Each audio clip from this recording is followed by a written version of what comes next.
Acting President, I'm pleased to make a contribution to the Appropriation Bill, and in doing so to begin by just making a few housekeeping comments to say that the opposition has communicated with the... this is not the... Greg, this is not the... this is for the Appropriation of Parliament Bill, thank you. Just some housekeeping matters to indicate the opposition has communicated with the Leader of the Government and will, in the interest of expediting the committee of the bill whenever that occurs this week or next week, will provide an early list of questions to assist in expediting the committee process. So I just put that on the record for a starting point. The Appropriation Bill is an important bill for the state, obviously, because it ensures the payment of the public service, it ensures the payment of all of our public activities. It provides, through the schedules attached to the bill, the allocation of precise resources to departments and agencies. And I put on record a number of points that I want to make about the position the state finds itself in more broadly. As I said when I talked about the State Taxation Bill just a few minutes ago, Victoria's state budget comes with Daniel Andrews in his 8th year as Premier. We're in a point where the Labor Party will have been in power in November at election day for 19 of the last 23 years. But this is a budget of tax, deficit and debt. It's a budget that shows Victoria's weak position. I've laid out some of the taxation issues and I will repeat some of those because they are very important. Tax collections have increased by 80% from $16.9 billion in 2013-14 to a forecast $30.5 billion in 22-23. Land taxes increased from $1.7 billion in 13-14 to a forecast $4.8 billion in 22-23, 192% increase, with land tax rising from 10% to 17% of total state taxation revenue. It's no wonder the small businesses in the suburbs where they own a property are squealing and they are feeling the state government tighten the screws on them with land tax. The land transfer duty is a duty that's felt by every family as it seeks to purchase a home, and the take from land transfer duty has increased from $4.2 billion in 13-14 to a forecast $8.2 billion in 22-23, a 97.4% increase. It's forecast at $8.2 billion, but actually in 21-22, land transfer duty hit a record of $10.194 billion. That's this financial year. It will be a record take on land transfer duty in the year. Payroll tax has increased from $4.95 billion in 13-14 to a forecast $6.8 billion in 22-23. And we heard Mr Gepp and others talk a moment ago about payroll tax. They pointed to some areas of the state where payroll tax is lower than other areas of the state where it's higher. But the assured thing in Victoria under this government is that more tax in aggregate is taken, more tax than ever before, more tax year by year as it goes up and up and up. And as I say, in the case of payroll tax lifting from $4.95 billion in 13-14 to a forecast $6.8 billion in 22-23. Huge increase. And again, it's important to put in place some comparison with the gross state product, which is lifted from $399 billion in 13-14 to an estimated $494 billion in the current financial year that we're in. That's a 23.7% increase, and you can see the disparity between the size of the economy and the size of the tax take in that economy. And, you know, I've made the point earlier about the 40-odd new taxes, the taxes waiting in the wings. The 40 new taxes, and that is despite the promise made on election eve in 2014 where Daniel Andrews said to Channel 7, I make that promise that there will be no increase or introduction of new taxes. I make that promise, Peter, to every single Victorian, said Daniel Andrews. And the Treasurer made a similar promise about no new taxes and no increased taxes. but yet it's interesting, even the small taxes that are amongst Labor's new taxes are impactful. And when you look at the amount that's collected, people may not be aware, but the more than 40 new taxes are collecting more than $14 billion across the forward estimates period. So that is a huge hit onto the economy. These small, in some cases, and planned monster new taxes. And I've talked about Labor's housing tax, its big new housing tax, which if they are re-elected will no doubt. Acting President, it is just a little bit noisy in here. It's Mr Davis, can I ask members to be quiet? And I've talked about Davis? the waste and mismanagement, and many of the cost blowouts are BC, as I say, BC, before COVID. Many of the cost blowouts that have impacted on the more than $28 billion worth of project waste and blowouts that has been the hallmark of this government. And it's interesting, the Transport Infrastructure Minister at PAYAC yesterday would not rule out more than $28 billion as the size of the cost blowouts on these projects. And indeed, Acting President, she would not take steps to provide an alternate figure for the whole period. And I think it's important to put the debt that we're about to enter into, with the growing debt under this government, in context. Daniel Andrews should know, he should be known as Captain Debt, I think, actually. The bald facts are this, that Victoria's net debt will rise to $167 billion by 25-26. The ratings agencies are pessimistic, singling Victoria out as the weakest position of all states, Acting President. The Moody's summary from 9 February this year pointed to an alarming increase in the state's net direct and indirect debt as a percentage of revenues. Moody's has said publicly that Victoria is at risk of a credit downgrade, Acting President, potentially forcing up the debt servicing costs as a share of state revenues. Even more alarming is the debt to GSP ratio. You see what seem like very arcane economic concepts actually do have a significant impact. The consequence of Daniel Andrews' incompetence is rising net debt, rising from $22.3 billion in 2014-15 to a net debt of $101.9 billion this year. That's more than $100 billion this year. And as I say, rising to a staggering $167.5 billion estimated in 25-26. Victoria's debt is growing faster than our comparator states. Victoria's debt is now 75% larger than the debt carried by the bigger New South Wales economy, whose net debt this year is estimated at $58.1 billion. By June 25, a date for which comparisons are available, Victoria's debt is set to reach $154.8 billion. New South Wales, whose debt is then projected to be $103 billion, and Queensland, with a projected net debt of $35.6 billion, will not face the same break on growth caused by the dragnet of Victoria's state debt.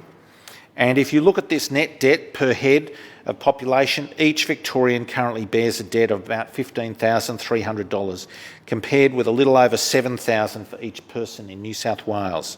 Daniel Andrews and Labor are steering our economy in a direction that will ramp each Victoria's debt up to over $23,600 in just 4 years, an increase of 54%.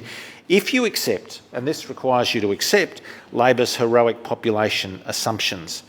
A debt just shy of $95,000 per family of 4, more if Labor's dodgy population projections are not realised.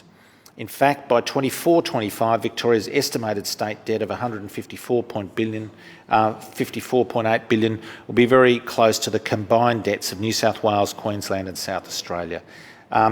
Even with the growth in the national economy and a 4% unemployment rate, and indeed less than 4% now, a welcome fall in the unemployment position, Victoria's position is far out of kilter with the other Australian states and our main competitor state, New South Wales. We're facing a net debt to GSP ratio. Victoria's projected at 26.5%, but New South Wales is likely to be around half of that. The impact of Victoria's annual interest bill will be significant, with payments rising from just over $2 billion in the early period of the Andrews Labor government to at least $6.38 billion in 25-26, and this is based on the figures at budget time. It is not clear what account the budget figures have taken of interest rate rises, and we're seeing a cascade of interest rate rises now. One thing that's clear is that interest rate payments have trebled since Labor came to office. When you look at the sensitivity analysis in the budget, at the back of budget paper number 2, you will see that a 1% rise across the forward estimates period leads to a $2.549 billion impact on the position. These are huge movements. The budget does have some things where it does come up front, and budget paper number 5 at page 16 states risks to the Victorian economic outlook remain greater acting president than normal, and forecasts acting president are subject to a higher degree of uncertainty. The population assumptions in the budget, I would argue, are highly doubtful. Few would believe the blithe statements in the budget, such as on page 24 of budget paper number 2, which says, with border restrictions now eased, the flow of migrants and foreign students to Victoria are expected to gradually increase over the course of 2022, reaching around pre-pandemic levels by 23-24. These are heroic assumptions. Nobody, as much as we may wish it, believes that those assumptions are likely to be met. As I've said earlier today, the ratings agencies have been very clear indeed. Moody's and Standard & Poor's have sounded the alarm. They've blown the whistle on Daniel Andrews and his government. Moody's said, despite the underlying strengths of the Victorian and broader Australian economy, we expect Victoria's debt burden will not stabilise before the end of fiscal 2027, further increasing pressure on the state's rating. And Standard & Poor's said the state's debt levels are likely to soar past 200% of operating revenues by fiscal 2024 due to historically high infrastructure spending exacerbated by rising inflationary pressures and some project-related cost overruns. As I said earlier, Pallas was crowing back in 2018 about the independence and the independent and international affirmation of Standard & Poor's. He was, sort of schmoozing up to the ratings agencies like a good Labor treasurer does. But in this case, it's clear that he has a different view now, as the ratings agencies have made very different comments. I've talked about the tax position, the Labor's plan for the big new housing tax. I've talked about the need for planning reform, and I've made the point that the Labor Party's refusal to contemplate the planning reform that they've worked up, it's sitting there on the shelf, and we've said this should be implemented. It should be implemented with proper checks, proper balances, proper consultation with councils and communities, but there's $7 billion worth of savings available there over 10 years. Why would you not, after that work has been done, implement some of those savings and make that flow through into lower housing costs for the community, cheaper, more affordable housing for the Victorian community?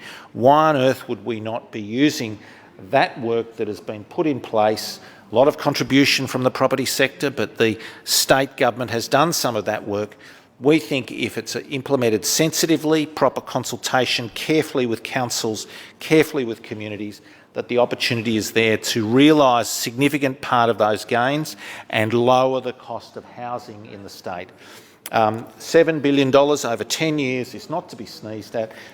Even if only half of that were realised, that is still a very significant contribution. I also want to again return to my points about productivity, and it's clear that the state has a productivity problem, and Victoria, uniquely amongst all of the states, has actually performed very poorly here. There is a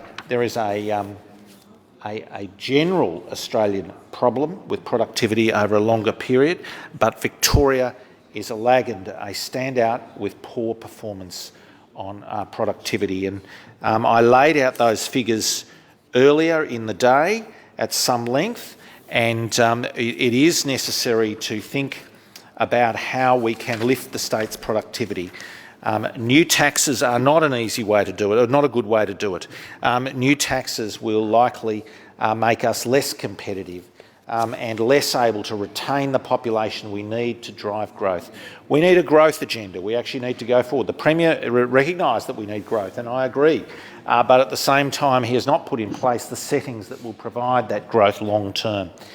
We've seen the state fail to provide the competitive position that's needed, and that's what we've got to think about. We've got to have a productivity agenda, and this is why the opposition has said if we're elected in November, we'll introduce a Victorian Productivity Commission. Victorian Productivity Commission, which will have an independent body, they'll have the job of advising government, putting forward proposals. The Australian Productivity Commission has provided great advice over many years. New South Wales has recently embarked on a similar agenda, and I don't think we should be afraid to take good ideas from other states where other states have put in place mechanisms that can improve the overall productivity of the state. New South Wales's Productivity Commission model is a good one, and we would use that as a base for how we would go forward. Obviously, Victoria's different, so some of our agenda would be quite distinct, but nonetheless that's the purpose of having such a Victorian Productivity Commission in place, so that we can actually focus on lifting living standards, lifting household incomes, lifting the position of individuals in the state over the longer haul, and doing that in a sustainable way without borrowing more and more and more, without taxing more and more. We actually need to have that focus on delivering productivity, and there are critical sectors that will need assistance there. As I said earlier, we do need to deal with some of the workforce shortages, and there are key sectors where there are shortages that will need to be attended to, and I think that is now becoming an accepted fact by many in the community, because they recognise that this can actually become a significant brake on economic growth longer term. As I said before, the Victorian Chamber of Commerce and Industry has put out its Cost and Ease of Doing Business in Victoria Task Force report. And that paper, and it's worth quoting again, Victoria has a productivity challenge that started well before the pandemic. Productivity growth measured in gross state product per hour worked has been slowing in Victoria over the last 10 years. And I also pointed out the Committee for Melbourne in its recent international benchmarking study said GDP per capita in Melbourne is now 20%, below its peer group average, while household disposable income has also fallen relative to others. It should not be thought that Australia's more generally faced productivity challenges are an excuse for Victoria. Victoria is a laggard, in effect dragging down the national performance. And the state's position has drifted under the period of the Andrews Labor government. Income per head has hardly moved. It's no wonder Victorian families are very worried about the cost of living, with rising prices and stagnant income under Daniel Andrews, and more taxes. They're paying more taxes than ever before. Sharply more taxes. It's important, I think, to look at business, because business has faced the new taxes and charges, the harsh new regulations, and Vicky in its study said doing business in Victoria is harder than it needs to be, not just financially but in terms of demands and stress. Nearly 40% of Victorian businesses say time is is a bigger cost to doing business than money. This shows that some aspects of government regulations and approach to regulation are cumbersome and poorly administered. Pressures on business owners are particularly acute in parts of regional Victoria.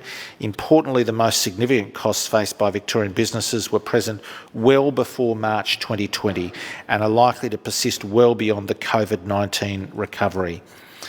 Government can do a lot here, and my colleague David Southwick has talked at some length about the need to use digital techniques to improve the position of interaction between the state government and businesses. And New South Wales has led the way on this. There's so many other areas of this type in the country. New South Wales has innovated and led the way on a number of these key points, and we should not be afraid to pick up many of their ideas. The interaction with licences, and I've seen this demonstrated. People from New South Wales have shown me the technique, shown me the ability to apply for licences online on their phone with simple procedures. This is an idea that we need to think more broadly about. The Chamber, the Employers Chamber of Commerce, has said a lot about the need for business concierge, and we agree with that. The shepherding of inbound investments through regulatory hoops and helping businesses and new startups through the regulatory hoops is a part of the answer. Again, New South Wales has done better, much better on this than Victoria, and you can see why people, I met with a group of very senior businessmen just a few weeks ago, and they related stories of the difficulty encountered talking to ministers and their departments here in Victoria. And they counterposed that with the experience in New South Wales, and these are national firms that deal with governments, state governments across the country, and they singled Victoria out as the harder area to do business. Importantly though, that can be dealt with. We can actually get those interactions with departments and ministers a lot sharper, a lot quicker and a lot more effective. I want to also say something about the growth in the number of executives in the public sector. So the share of senior executives in the Victorian Public Service has grown from 1.8% in 2014-15, that is 647 executives, to 3.1% in the most recent figures, that is 1,759 executives, a surge of 1,112 executives or 172%. And this is despite Labor's election promise in 2014 to reduce the number of executive officers and save 40 million. That was their promise in Labor's financial statement in 2014, that they would cut the number of executive officers and save 40 million. Instead of that, they've increased the number of executive officers by 172%. Now, people understand the importance of more nurses, more teachers, more frontline workers across a whole series of different areas. But senior executives is a different matter. The question of whether we needed 1,759 senior executives, up 172% across Labor's period, despite their election promise to cut the number of executives in 2014. I also want to say something about the need to look at taxation, and we've made a clear commitment that the Victorian Building Authority's new fee rises, the 2nd of May fee rise. It's not a budget measure, it's a separate measure, but it's a measure that's happened concurrent with the budget, and businesses, companies and the building surveyors and others are all paying these huge increases, some 100, some 200, some more percent increases in fees, and these fees are a real slug onto the building industry and a real hit onto the costs that are passed through into housing. And this is one aspect of housing costs. It's only one, but we've said that should be reversed. That should be clearly reversed. We think that is a sensible step. We think it is a step that is achievable, and we think that in fact there's every reason to believe that these costs should be sort of taken out of the system and actually not fed through to young families. I do want to return to the issue of some of these major projects though, because we do need to get a grip on these major projects. What we have seen under this government is more than $28 billion wasted through cost blowouts and squandering on projects where the government hasn't properly managed and constrained costs or hasn't properly scoped projects at the start. business cases look very different where there's a huge shift in the cost.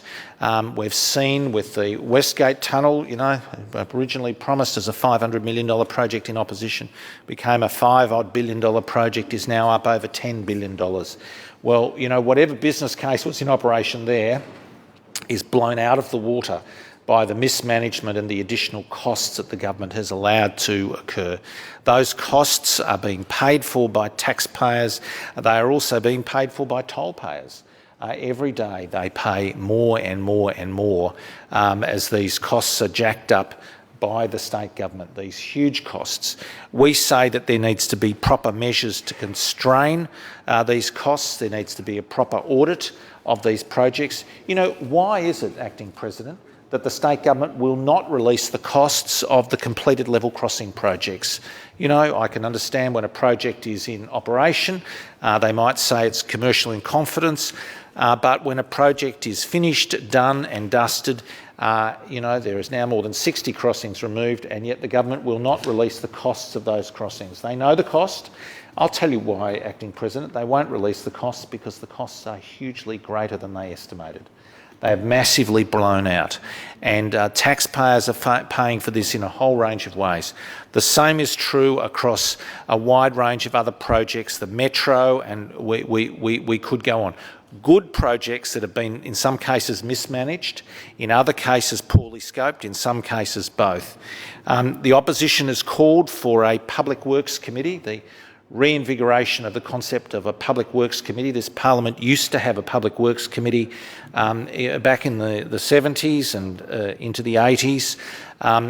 The large projects that were done around the state, the large infrastructure projects, dams, trains, tunnels, were all heavily scrutinised by a powerful Public Works Committee that could get to the bottom of costs around these public projects, that could actually help constrain some of the costs on these projects, that could actually keep a rein on them. And we say there should be a Public Works Committee there, because money squandered through poor process, money squandered through cost overruns, money squandered through the poor scoping of major projects is money that's not available for other hospitals, other schools, other roads. It's money that's not available to be returned in tax cuts. All of this waste, all of the money that's squandered, all of the money that's spent where it ought to have been properly managed, projects ought to have been properly managed, is money that is taken from Victorian taxpayers and not used wisely. And we say a better process is better scoping at the start, better cost control, and actually keeping those projects on track. Nobody can excuse a doubling of the size of a project like the Westgate Tunnel. Nobody can excuse the huge surge and blowout in the Metro Tunnel. Nobody can excuse the failure to properly cost something. And let me pick a smaller but very significant project in country Victoria, the Murray Basin Rail Project. This was a coalition project. We funded half of it, the federal government funded half of it, the state government delayed its commencement, eventually got going, scoped this poorly, actually implemented poor contracts, and we saw all sorts of bizarre outcomes. They tore up old track, reused old rails, reusing rails from 1913. You could actually see some of these sections, small sections, welded together as they reused sections of rail metal from 1913. And yet, after blowing out the project, it's now well over $100 million over its original budget. It's only 2/5 complete. And the speeds on that project, the rail speeds, are actually slower than they were beforehand. So you've actually got the worst of all worlds. You've got a part-completed project. You've got recycled steel on the rails in parts of it. You've got slower speeds. Axle loads are not better. It's honestly a very, very poor outcome, and I think the community is very, very much entitled to be angry with that outcome. I think the community is entitled to say enough is enough. The community is actually entitled to say we want proper controls on these services. So I say this is a government of taxing. It's a government of poor spending and poorly targeted and controlled major projects. And it's a government that is, well, even the good projects, Ms Shing, have blown out on their budget. Many of the good projects, and, you know, I've been talking about the Murray Basin projects. Many of these projects are supported across the chamber, but they're not supported. They're not supported where they blow out, and where incompetence and mismanagement and waste is the hallmark.